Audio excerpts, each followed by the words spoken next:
So here we are today, and hang on. Okay, go.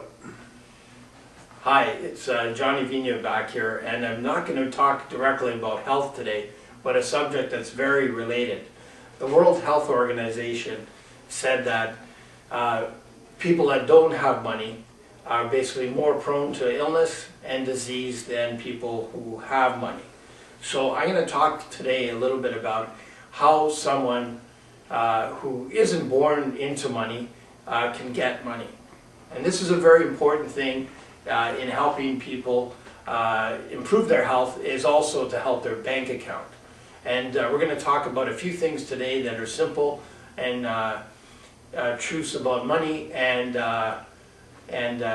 this is something usually that people don't learn in school. So unfortunately, you have to go out of your way to learn these basic life skills about how to keep money, how to save money, and then what do you do with the money that you have. So to be quick about this, just to get into the basic principles that we're talking about here, we need to sort of understand that because this is not something that you're going to learn in school, you have to associate with yourself with people that think that they're going to make something of themselves or make some money. It's not the end all and be all from a spiritual point of view, but even from a spiritual point of view, people were meant to prosper. And you know, there's many things that you've seen in the media these days talk about the power of bringing prosperity or wealth to yourself by thinking positive and bringing that positive energy to yourself for health, but also for prosperity. So, okay, so you've decided now that you want prosperity, and you're thinking to yourself, how's that going to come to me? I'm working a 9 to 5, and I'm too tired to do anything else, so how can I possibly do anything better? Well, there's a couple things that we need to understand.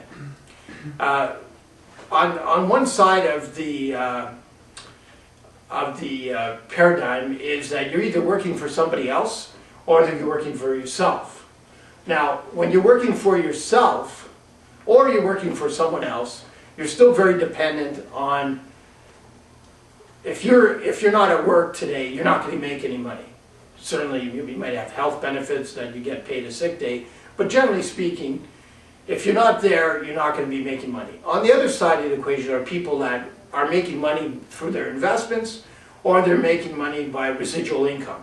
And that's where you really want to be, is making money with your investments and making money with your investment income. Now, when I say that, what does that mean? Well, what you're doing when you're making money on the investment side or with residual income is that's your cash flow. And on the other side is basically monies that you want to be using to pay your bills and basically saving some of that money. So on the side of residual income, that's where you can maybe use that money to buy things you don't need.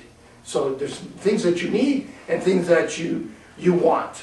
So things that you want, you would be using some of that money. So the next question would be, how do you move from the left side to the right side? Well, there's some strategies that we'll discuss in a minute in order to free up some of that money and to make some money on the investment side or the residual income side. But a very important factor that most people don't talk about in the industry of prosperity is the fact that you need health. Because there's no point in having a big nest egg and setting up your kids and your grandkids with a big nest egg if in fact you're not going to live to enjoy it yourself. You're not going to have those quality of life years. You're not going to, you know, if you're turning 70 years old and you're rather sickly, then there's no point in having this nice nest egg.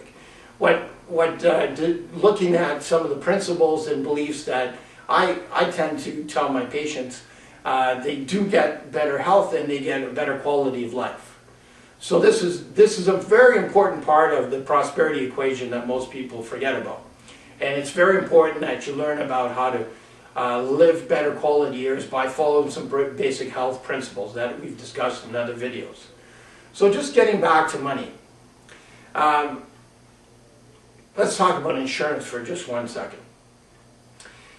In the old days, when there wasn't insurance, say you had 5 farmers they would come into an agreement that by some act of God, someone's barn burns down. They want to make sure that they don't have to stop what they're doing and tend to the fields, and the other four farmers are going to agree that they're going to come over and build the person's barn. So the farmer can continue to tend to his fields and doesn't have to worry about the barn having burnt down. So this concept of insurance shortly came afterwards, where someone came up with this idea that we'll guarantee to all the farmers that we will pay for that barn to be fixed if it was some act that was not their doing and the barn burnt down. But they're going to pay a premium for that assurance that, in fact, they don't have to worry about paying out money to get the barn fixed. So this idea of insurance came about, and that prior to those days, nobody had insurance. Nobody needed insurance. It was something that someone convinced everybody that they needed to have. Now in today's world, you need insurance, but it's important that you know what kind of insurance to buy. For example, it's not a good idea to buy whole life insurance on a child. Once you're making income, then you perhaps need some insurance, and then you want to buy what's called term life insurance.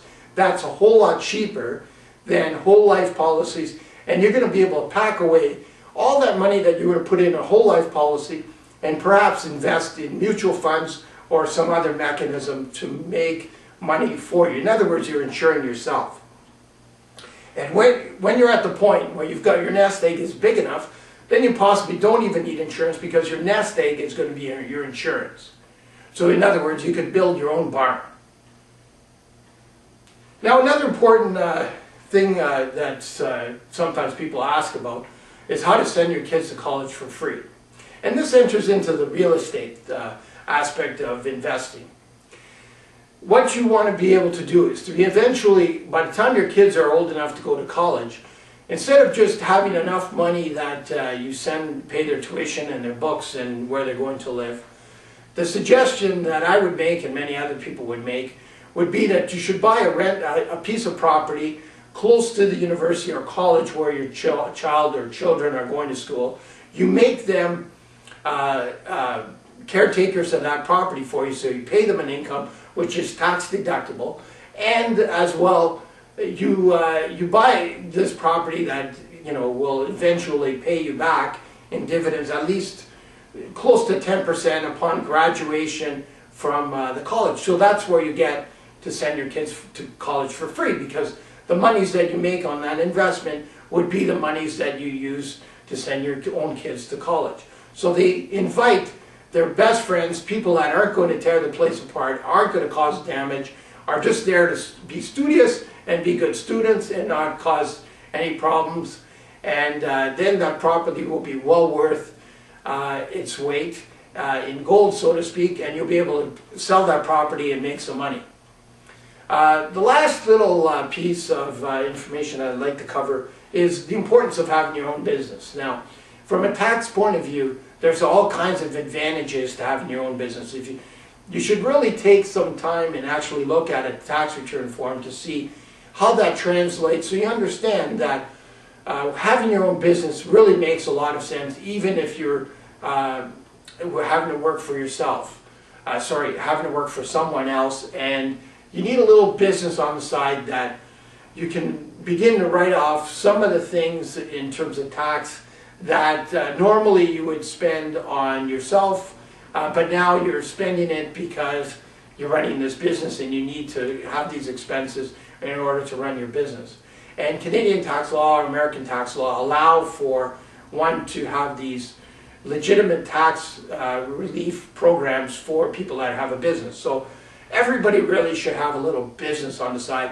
It's something that you enjoy doing. It shouldn't really be something that is too much of a stretch or something that you don't have an interest in. It really should have a little business on the side. That's something you enjoy.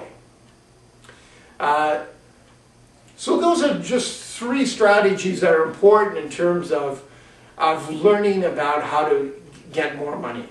The last thing, and this is I'll close with this, is it's a story that was told to me many moons ago.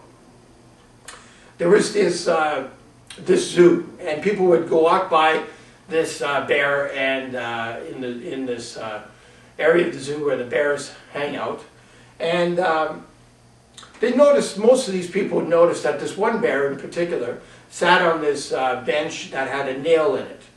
And people would often wonder why this bear was sitting on the nail. And finally, someone decided to ask the zookeeper why the bear sat on this nail. So the zookeeper looked up at the bear and looked back at the person who asked the question and said something simply like this: "I guess the nail is not hurting the bear, because if it was hurting the bear, it would probably get up and do something about this pain." Well, do you want to be like the bear, or do you want to be like the people that get off the nail and actually do something about their difficult situation that you find yourself in? I would suggest strongly that you be like the bear that gets off the nail, and don't just sit there and complain about the pain.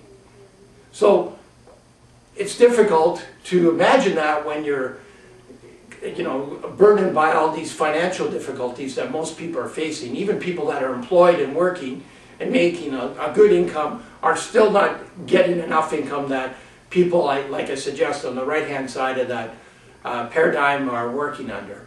And again, it's so important to position yourself so you're enjoying quality years if you're following some basic health principles.